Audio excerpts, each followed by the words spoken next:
Stand for hypertext pre processor. ये एक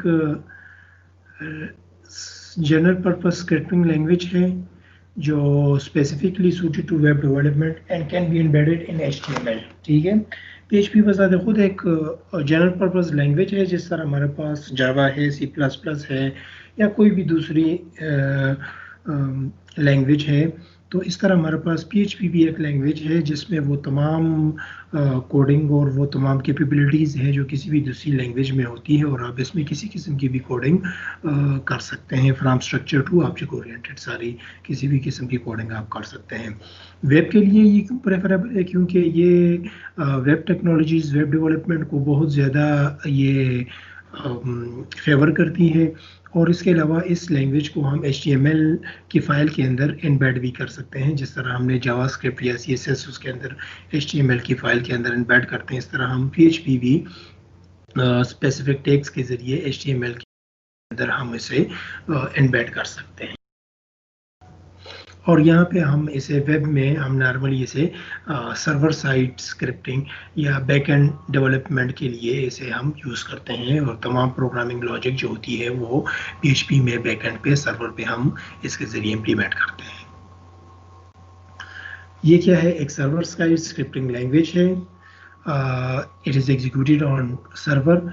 इसके अलावा जितनी भी मशहूर किस्म की डेटाबेसेस हैं वो तमाम की सपोर्ट ये PHP देती है। आप इस PHP के ज़रिए किसी भी डेटाबेस DBMS सिस्टम को अपने वेबसाइट के साथ कनेक्ट कर सकते हैं, और आप वेबसाइट अगर डायनामिक डाटा यूज़ कर रही है, किसी डेटाबेस में डाटा स्टोर कर रही है या ला रही है, तो वो तमाम जो एक्शन है किसी डेटाबेस को कनेक्ट करवाना, उसको उसमें डाटा इंसर्ट करना, उससे डाटा रिट्रीव करना, क्यूरी जो लैंग्वेज है SQL जो लैंग्वेज है, इसके ज़रिए हम डेटाबेस के साथ MySQL या जिस तरह रिलेशन डेटाबेस के साथ कम्युनिकेशन है तो उसकी क्यूरीज को रन करना, ये तमाम काम आप PHP के ज़रिए कर सकते हैं। ठीक है, PHP एक ओपन सोर्स सॉफ्टवेयर है। ओपन सोर्स सॉफ्टवेयर से मुराद ये है कि ये ओपन लाइसेंस सॉफ्टवेयर है, आपको इसको यूज़ करने के लिए कोई पेमेंट नहीं करनी पड़ती है। और इसके अलावा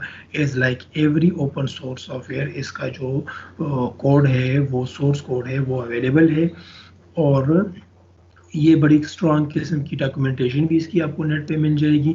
तो आप इसे अपनी वेब डेवलपमेंट के लिए फ्री ऑफ कॉस्ट यूज़ कर सकते हैं। ठीक है,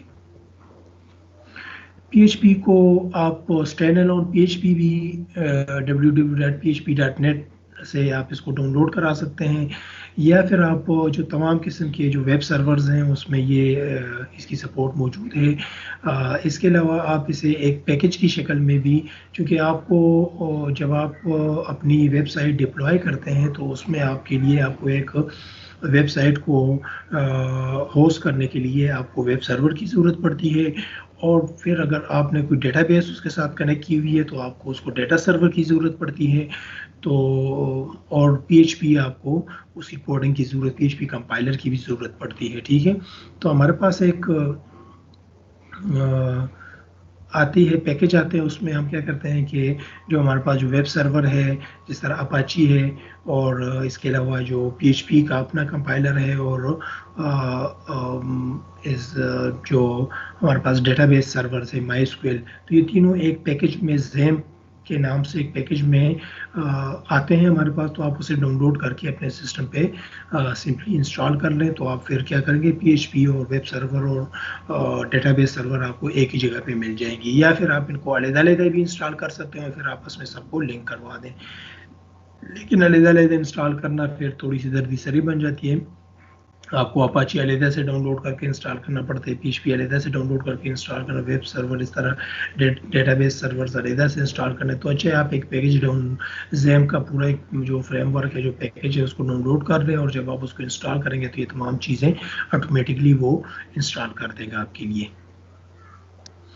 PHP का जनरल सिंटैक्स क्या है? जिस तरह कोई भी लैंग्वेज HTML के अंदर हम इसे स्क्रिप्ट के अंदर इंक्लूड करते हैं, तो इस तरह PHP को भी अगर हमने अपने HTML डॉक्यूमेंट के अंदर इंक्लूड करना है तो उसके लिए हमारे पास ये बेसिक स्क्रिप्ट्स है। ये ग्रेटर देन का साइन, $PHP, और फिर ये ये टैब है, तो इसके ज़रिए इनके बीच में जो कोड होता है वो PHP का कोड कंसिडर किया जाता है। ठीक है, जिस तरह एक सिंपल एग्जांपल इधर देख लें, ये एक HTML की सिंपल फाइल है जिसमें बॉडी के अंदर हमने क्या $साइन से PHP और फिर $साइन क्लोजिंग ब्रेसेस ये बंद किए। अब इन दो टैब के अंदर जो भी कोड आएगा वो PHP का कोड कंसिडर होगा। जिस तरह जावास्क्रिप्ट का कोड हम स्क्रिप्ट के टैब के बीच में करते हैं ना, इस तरह PHP कोड हम किसी भी HTML डॉक्यूमेंट में इस तरीके से करते हैं। ये स्टार्टिंग और क्लोजिंग टैग के अंदर आप जो भी कोड करेंगे ये PHP। ये एक सिंपल प्रोग्राम है जिसमें आउटपुट के लिए इको यूज हुआ है, आपको स्क्रीन पे करवा देगा high I am PHP script, ये आउटपुट करवा देगा सिंपल। जिस तरह जावा में आपके पास अलर्ट था या डॉक्यूमेंट डॉट राइट था या सी के अंदर आपके पास सी आउट है, सिस्टम आउट है, इस तरह आपके पास PHP में आउटपुट स्टेटमेंट के लिए आपके पास एक इको का बिल्ट इन फंक्शन है जिसको आप आउटपुट स्टेटमेंट के लिए यूज कर सकते हैं। ठीक है, याद रखें PHP कोड जो होता है वो सर्वर पे एग्जीक्यूट होता है। ठीक है, ये वाला कोड जो है ये बेसिकली सर्वर पे एग्जीक्यूट होगा। ये इस तरह का कोड जो है ना वो PHP का कोड ब्राउजर को अंडरस्टैंडेबल नहीं होता, ये चीज़ ज़रा याद रखें। ठीक है, ब्राउजर आपका जावास्क्रिप्ट और HTML को अंडरस्टैंड करता है। जावास्क्रिप्ट ब्राउजर के अंदर उसका इंटरप्रेटर होता है तो वो कन्वर्ट कर देता है। आपका जो ब्राउज़र होता है वो बाय डिफ़ॉल्ट सिर्फ प्योर HTML का जो कोड होता है उसको वो रिकग्नाइज करता है। तो जो PHP का जो कोड है इसको पहले सर्वर पे जो है ना इसको एग्जीक्यूटेबल जो है ना एग्जीक्यूट होगा, और ये जब एग्जीक्यूट होगा तो इससे आपके पास एक आउटपुट जो आएगा वो प्योर HTML का कोड एज आउटपुट वो देगा। ठीक है, और ये HTML का जो कोड है ये फिर आगे सर्वर से ब्राउज़र को ट्रांसफ़र होगा, भेजेगा HTTP प्रोटोकॉल के ज़रिए और आपको फिर आउटपुट में नज़र आता है। तो इसलिए जब आप किसी भी पेज पे राइट क्लिक करके उसका सोर्स कोड देखते हैं या उसको इंस्पेक्ट करते हैं तो आपको वहाँ पे कोई भी HTML का कोड नज़र नहीं आएगा, बल्कि सब आपको प्योर HTML का कोड ही नज़र आएगा पूरी फाइल में। ये पे वो पेज हमारे पास PHP में बना होता है। तो ये होता क्या है कि इस पेज को पहले सर्वर साइड पे ये इंटरप्रेटर होता है, कंपाइल होके इसका जो आउटपुट आता है वो HTML का कोड होता है। जिस तरह आप कोई C का कोड या जावा का कोड कंपाइल करते हैं तो आपके पास एक ऑब्जेक्ट फाइल बनती है ना, उस ऑब्जेक्ट फाइल को जब आप रन करते हैं तो वो काम परफॉर्म करता है। तो इस तरह जब PHP का कोड आपके पास पीछे एग्जीक्यूट होगा, ट्रांसलेट होगा, तो वो ट्रांसलेट होकर आउटपुट उसका क्या बनता है, प्योर HTML कोड बनता है। और वो HTML कोड फिर सर्वर ब्राउज़र को भेजता है आपकी रिक्वेस्ट के अगेंस्ट, और आपका ब्राउज़र आपको वो पेज प्योर HTML के ज़रिए डिस्प्ले करवा देता है। ठीक है, ये कुछ इस तरह का ये इसका वो होगा, प्रोसेस चलेगा। फॉर एग्जांपल ये वाला आप देख रहे हैं, इधर हमने ये PHP का कोड लिखा है ना, बॉडी HTML का डॉक्यूमेंट, उसके अंदर ये इधर से स्टार्ट हुआ। ये अगर आप PHP डालें तो तब भी अच्छा है कि प्रैक्टिस से डालेंगे, लेकिन अगर वैसे खाली ये स्टार्टिंग ये टैग और ये $साइन डाल दें तब भी काम करेगा। इधर हम कह रहे हैं इको हेलो, इसका मतलब है कि हेलो को आउटपुट करवा दो ना। और फिर प्रिंट ये इको भी यूज होता है आउटपुट के लिए और प्रिंट भी आउटपुट के लिए यूज होता है। ठीक है, दोनों को आप यूज कर सकते हैं इंटरचेंजेबली। तो प्रिंट BR को आउटपुट करवा लो और फिर B को आउटपुट आई एम हियर। तो अब जब ये कंपाइल होगा ना, ये इंटरप्रेट हो, PHP जो इंटरप्रेटेड लैंग्वेज है, ठीक है, सीक्वेंशियल में स्टेप बाय स्टेप ये इसके जो स्टेटमेंट्स है वो ट्रांसलेट होते हैं। ठीक है, तो वो क्या करेगा, इधर आएगा, फिर इधर इसको इको ये जब कन्वर्ट होगा, जब एग्जीक्यूट होगा तो इससे क्या बन जाएगा, ये हेलो, क्योंकि ये सिंपल टेक्स्ट है ना, एज इट इज आउटपुट करवा दो, ये हेलो इस तरह आउटपुट करवा देगा, इस तरह BR को आउटपुट करवा देगा, ये B आई एम हियर भी इसको आउटपुट करवा देगा। अब ये वाला जो है ना, ये जब चेंज होगा ना, ये जब सर्वर साइड पे ये एग्जीक्यूट होगा और ये ट्रांसलेट होकर इस कोड में कन्वर्ट होगा, ये प्योर HTML के कोड में कन्वर्ट होगा, ये उसकी आउटपुट फाइल है। अच्छा, PHP का कोड जब कंपाइल होके आता है हमारे पास तो उसकी आउटपुट फाइल ये बनती है हमारे पास। ठीक है, तो अब ये क्या है, ये आउटपुट फाइल बनेगी। ये आउटपुट फाइल जो है ना, सर्वर क्या करता है, फिर भेजता है आपको। सर्वर जब आप उससे रिक्वेस्ट करते हैं तो ये आपके पास आता है और इधर ब्राउजर में ये वाली फाइल डिस्प्ले होती है। ब्राउजर इसको नहीं पहचानता, ये कन्वर्ट होगा प्योर HTML में और फिर ये HTML की फाइल ब्राउजर के पास भेजी जाती है और ब्राउजर उसको आउटपुट करवा देता है। ये पॉइंट सर आप समझ लें अच्छी तरह। ठीक है, तो PHP का कोड इस तरह काम करता है। अब आप इसको किस तरह स्टार्ट करेंगे, तो इसका सेटअप किस तरह करेंगे, तो आप दो हमारे पास बड़े मशहूर किस्म के पैकेजेस अवेलेबल हैं जो आपको वेब सर्वर और पीएचपी और डेटाबेस सर्वर जो है ना एक साथ दे देते हैं। एक है आपके पास वेम्प सर्वर, www.wampserver.com पे आपको मिल जाएगा, आप इसको डाउनलोड करके इंस्टॉल कर लें। और दूसरा आपके पास जैम्प सर्वर है, ठीक है। अगर आपके पास मैक है तो आप जो है ना MMP मैम्प का जो सर्वर है वो इंस्टॉल कर लें। अगर आपके पास विंडो है तो फिर WAMP वैम्प का जो वो इंस्टॉल कर लें, ठीक है। हम जो यूज़ करेंगे जो ज़्यादा यूजेबल है तो वो हमारे पास ये जैम्प का सर्वर है, ठीक है। इधर वो स्लाइड में XAMP जैम्प आप जैम्प डाउनलोड कर लें और उसको जो है ना फिर इंस्टॉल कर लें, ठीक है। हम जैम्प यूज़ करेंगे तो वो भी बिल्कुल इसी तरह काम करते हैं, आपको मैं दिखा भी देता हूँ। अभी आप जैम्प उधर वेबसाइट पे जाएं और उसको डाउनलोड करें पैकेज और फिर सिंपली उसको डिकम्प्रेस करें और फिर डबल क्लिक करके उसको इंस्टॉल कर लें। ओके, ये एक सिंपल प्रोग्राम है इको हेलो वर्ल्ड। ये क्या है, आउटपुट पे हेलो वर्ल्ड आपको आउटपुट करवाएगा, ठीक है। तो जब ये रेंडर होगा, ये जब सर्वर पे ये एग्जीक्यूट होगा, रेंडर होगा, तो ये PHP का कोड इस कोड में कन्वर्ट हो जाएगा। It renders as HTML like this, ये इसमें कन्वर्ट हो जाएगा, ठीक है। ये देखें ना, इसको इको पी, इसको इको, तो इसका आउटपुट एज इट इज आ जाएगा। तो ये इस तरह कोड बन जाएगा और ये वाला कोड जो है ना ये फिर ब्राउजर के पास जाएगा और वो इसको एग्जीक्यूट करेगा, ठीक है। इस तरह ये काम करेगा। इको का जो फंक्शन इधर हमने यूज किया हुआ है, तो ये स्टेटमेंट क्या करती है, ये आपको आउटपुट प्रोवाइड करती है। अगर आपने PHP में कोई आउटपुट करना है तो आप इको के जरिए आउटपुट कर सकते हैं। एज इट इज आउटपुट करना है तो डबल कोट्स के अंदर, और अगर आपको कोई वेरिएबल आउटपुट करना है तो उसको बिल्कुल जो है ना वो डबल कोट्स ना डालें, उसको वैसे ही आउटपुट करवा दें तो वो उसके पास आउटपुट आ जाएगा, ठीक है। कमेंट्स के लिए हम PHP में सिंगल लाइन कमेंट के लिए स्लैश डबल स्लैश यूज करते हैं, फॉरवर्ड स्लैश, और मल्टी लाइन कमेंट के लिए हम ये फॉरवर्ड स्लैश स्टैटिक और ये बैकवर्ड स्लैश स्टैटिक जो है ना ये यूज करते हैं, ठीक है। अब आते हैं वेरिएबल डिक्लेरेशन के लिए। जिस तरह हर एक लैंग्वेज में कोई वेरिएबल्स होते हैं उसको हम डिक्लेयर करते हैं, तो PHP में भी हमारे पास जब आप कोई वेरिएबल डिक्लेयर करेंगे तो उसके लिए एक चीज़ आपने याद करिए, तमाम उसका जो जनरल सिंटैक्स है वो कुछ इस तरह के $, ठीक है। हर एक वेरिएबल जो होगा वो $साइन से स्टार्ट होगा, ये बात जरा अपने जहन में रख लें। और ये $साइन जो है ये इस वेरिएबल नेम का पार्ट होता है। जहाँ भी आप उस वेरिएबल को बाद में यूज़ करेंगे, उसको कॉल करेंगे, उसमें कोई वैल्यू डालेंगे, उसको एक्सेस करेंगे, तो आपने उस वेरिएबल नेम के साथ $साइन ज़रूर लगाना है। ये सिर्फ डिक्लेरेशन के टाइम पे नहीं, बल्कि जहाँ जहाँ आप इसको यूज़ करेंगे, उस वेरिएबल को एक्सेस करेंगे, उसकी वैल्यू को एक्सेस करेंगे, तो आपने $साइन उसके साथ लिखना है। तो जनरल सिंटैक्स का क्या है कि $साइन और फिर कोई भी वेरिएबल नेम, जिस तरह $A या $साइन नेम या $साइन वैल्यू, ठीक है। कोई भी वेरिएबल नेम इक्वल टू और फिर उसमें आप जो भी वैल्यू डालना चाहे तो वो आप डाल सकते हैं, ठीक है। और जिस किस्म की भी आप ये भी इधर भी आप डेटा टाइप डिफाइन करने की ज़रूरत नहीं होती है आपको, जिस तरह जावास्क्रिप्ट में भी डिफाइन करने की ज़रूरत नहीं थी। तो ये जिस किस्म का भी डेटा इसके अंदर आप डालेंगे, इसकी टाइप उसी किस्म की हो जाएगी, ठीक है। अगर आप न्यूमेरिक डेटा डालेंगे तो ये वेरिएबल टाइप न्यूमेरिक टाइप का बन जाएगा। अगर आप स्ट्रिंग डालेंगे तो ये स्ट्रिंग टाइप का बन जाएगा, ठीक है। ये एक सिंपल प्रोग्राम है जिसमें हमने क्या किया है कि एक $txt एक वेरिएबल डिक्लेयर किया और उसके अंदर हेलो वर्ल्ड की वैल्यू डाल दी। तो अब ये क्या है, ये स्ट्रिंग टाइप का वेरिएबल बन गया। और फिर दूसरा एक वेरिएबल x $x=16 डाल दिया, इसमें न्यूमेरिक वैल्यू डाल दी। तो इस तरह आप कोई भी वेरिएबल डिक्लेयर करके उसमें किसी भी किस्म की वैल्यू डाल सकते हैं, ठीक है। वेरिएबल नेम्स जो होते हैं उसके लिए वही रूल्स हैं जो बाकी लैंग्वेजेस सी में है या जावा में है कि ये अंडरस्कोर से स्टार्ट नहीं होना चाहिए, और ये कोई भी कम्बिनेशन स्मॉलर या ग्रेटर ABC और 0 से लेकर 9 तक नंबर्स के हो सकते हैं, ठीक है। तो आप कोई भी अंडरस्कोर बीच में भी यूज़ कर सकते हैं, ठीक है।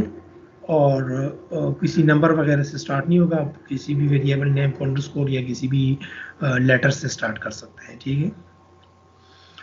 फिर हमारे पास जिस तरह जावा में हमारे पास प्लस का ऑपरेटर था कंकेटिनेशन के लिए, इसलिए सी में हमारे पास डॉट का ऑपरेटर है for concatenation.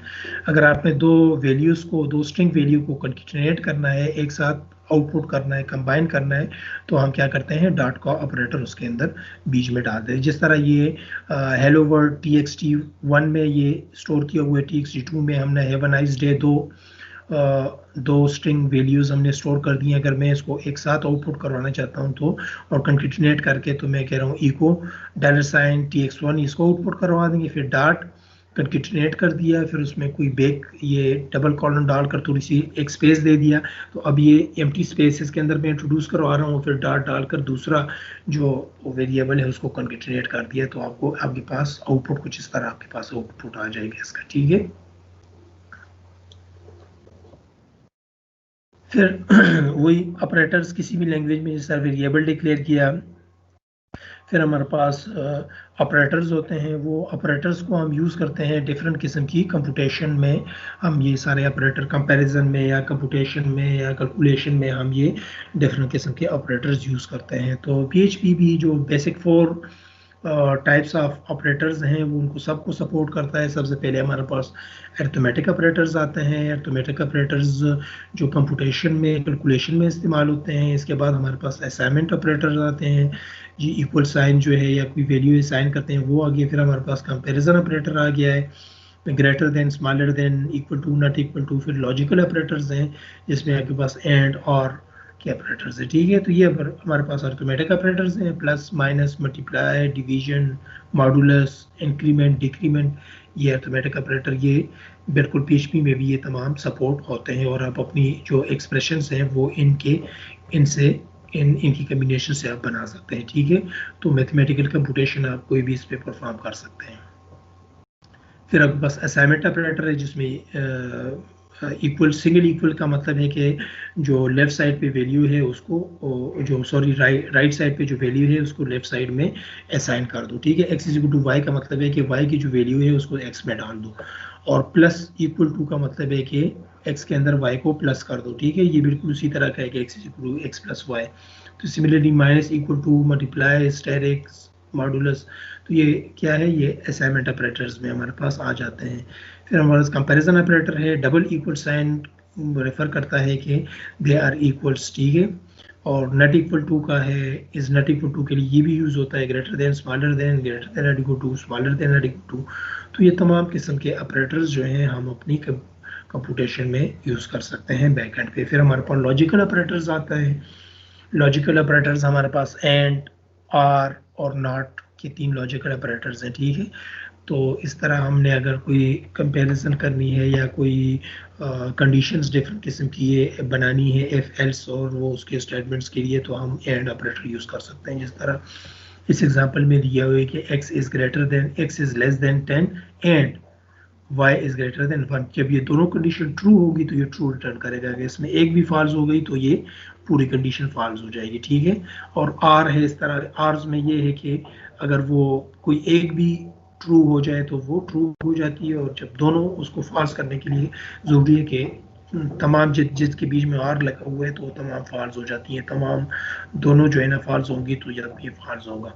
Not equal to बिल्कुल उसका उल्ट है, इक्वल टू का उल्ट है। तो आप अगर उसको नॉट इक्वल टू करना चाहते हैं तो ये नीचे x is equal to y का मतलब है कि x y के इक्वल है, और अगर आप नॉट का साइन लगा दें तो इसका मतलब है कि x y के इक्वल ना हो। ठीक है, तो हमारे पास ऑपरेटर्स हो गए, वेरिएबल्स हो गए। फिर हमारे पास आती है किसी, इस लैंग्वेज में भी हमारे पास कंडीशनल स्टेटमेंट्स हैं। कंडीशनल स्टेटमेंट्स जो very often to write code with perform different type of action for different decision. ठीक है, उसमें आपके पास डिसीजन स्टेटमेंट्स या कंडीशन स्टेटमेंट होती हैं जिसमें हम on the basis of condition different decisions लेते हैं। जिसमें हमारे पास मशहूर स्टेटमेंट्स कौन सी हैं, इफ है, इफ एल्स है, इफ एल्स है और स्विच है। ठीक है, तो ये 4 स्टेटमेंट्स जो है ना PHP भी सपोर्ट करती है। इसका यूज़ ऑलरेडी हम जावास्क्रिप्ट में पढ़ चुके हैं, बाकी लैंग्वेजेस में पढ़ चुके हैं। तो आप इसको मतलब इसका क्यों यूज़ करते हैं और किस तरह यूज़ करते हैं ये तो आप ऑलरेडी डिस्कस कर चुके हैं। यहाँ पे इसका सिंटैक्स बड़ा सिंपल है, आप इसे बड़ी आसानी से यूज़ कर सकते हैं। जिस तरह सी का है, जिस तरह ये एक सिंपल प्रोग्राम है, इस प्रोग्राम में हम क्या कर रहे हैं कि चेक कर रहे हैं कि आज जुमे का दिन है या नहीं है, ठीक है। तो अगर जुमे का दिन है तो वो मैसेज हमें दे देगा कि हैव अ नाइस वीकेंड, ठीक है। तो इसमें हमने कि करंट डे जो है ना वो फ्राइडे है या नहीं है, ठीक है। ये बिल्ट इन फंक्शन हमने इसमें यूज़ किया है। $डी एक वेरिएबल है इक्वल टू डेट, और इधर हमने क्या डी का मतलब है कि डे जो है ना वो डेट में से डे को रिटर्न कर दो, ठीक है। तो ये बिल्ट इन फंक्शन है डेट के ऑब्जेक्ट का। तो उसको हमने जब कॉल किया तो ये हमारे पास रिटर्न हो गया। इस डी के अंदर हमारे पास अब क्या आ जाएगी, फ्राइडे आ जाएगा, FRI, ठीक है। और इधर हम उसको चेक कर लें कि इफ $डी के अंदर जो वैल्यू है अगर वो फ्राइडे के इक्वल है, FRI के इक्वल है, तो इको कर दो क्या, हैव अ नाइस वीकेंड, ठीक है। तो अगर हम फिर एल्स अगर बीच में लगाना चाहें तो ये अगर ट्रू हो तो ये इक्वल कर देगा, या एल्स हो तो ये इक्वल कर देगा। अगर सिंगल स्टेटमेंट है तो फिर वो पैरेंथेसिस के कर्ली ब्रेसेस लगाने की जरूरत नहीं है। और अगर आपके पास मल्टीपल स्टेटमेंट्स हैं एफ और एल्स के अंदर तो फिर आप पैरेंथेसिस लगाकर उसको एग्जीक्यूट करेंगे, ठीक है, जिस तरह ये पैरेंथेसिस है, ठीक है। अगर एक से ज़्यादा वैल्यू है तो फिर आप स्टार्टिंग और क्लोजिंग पैरेंथेसिस लगाकर उसके अंदर जो भी एफ की वैल्यूज़ हैं उनको आप एग्जीक्यूट कर सकते हो, ठीक है। ये इफ एल्स एफ जो है ना, एल्स एफ भी बिल्कुल इसी तरह है कि if day is equal to Friday have a nice weekend, और else if $day equal to Sunday तो हैव अ नाइस संडे, और else have a nice day, या फिर एल्स एफ करते जाएं और आगे जो भी डालते जाएं, ठीक है। इसी प्रोग्राम को अगर हम स्विच के जरिए लिखें तो वो भी फिर बिल्कुल स्विच का जो जनरल स्टेटमेंट है वही है कि स्विच है, कंडीशन है, केस 1 है, लेवल 1, फिर आपके पास कोड आ जाता है, फिर ब्रेक स्टेटमेंट आ जाती है, और इस तरह केस 2, केस 3, केस 4, इस तरह, और आखिर में डिफॉल्ट, ठीक है। तो ये आपके पास क्या है, आप इफ एल्स इफ और स्विच की जो स्टेटमेंट है, कंडीशन स्टेटमेंट्स हैं, वो PHP में भी बिल्कुल उसी तरह यूज कर सकते हो, ठीक है। ये एक सिंपल एग्जांपल है जिसमें हम स्विच की एग्जांपल है जिसमें हम x की वैल्यू ले रहे हैं। अगर x की वैल्यू 1 हो तो ये वाला कोड एग्जीक्यूट हो, अगर x की वैल्यू 2 है, केस ये 2 हो, इधर मैच होगा, ठीक है। इधर जो केस, इधर जो वैल्यू होगी वो इसके साथ मैच होगी। अगर दोनों ट्रू है तो फिर उसकी जो नीचे बॉडी है उस केस की वो एग्जीक्यूट होगी। अगर फॉल्स होगा तो फिर वो नीचे दूसरे पे आ जाएगा, तीसरे पे, चौथे पे, और इस तरह। ये आखिर में अगर कोई ना मिला उसे तो डिफॉल्ट वैल्यू डिस्प्ले करवाते हैं, ठीक है।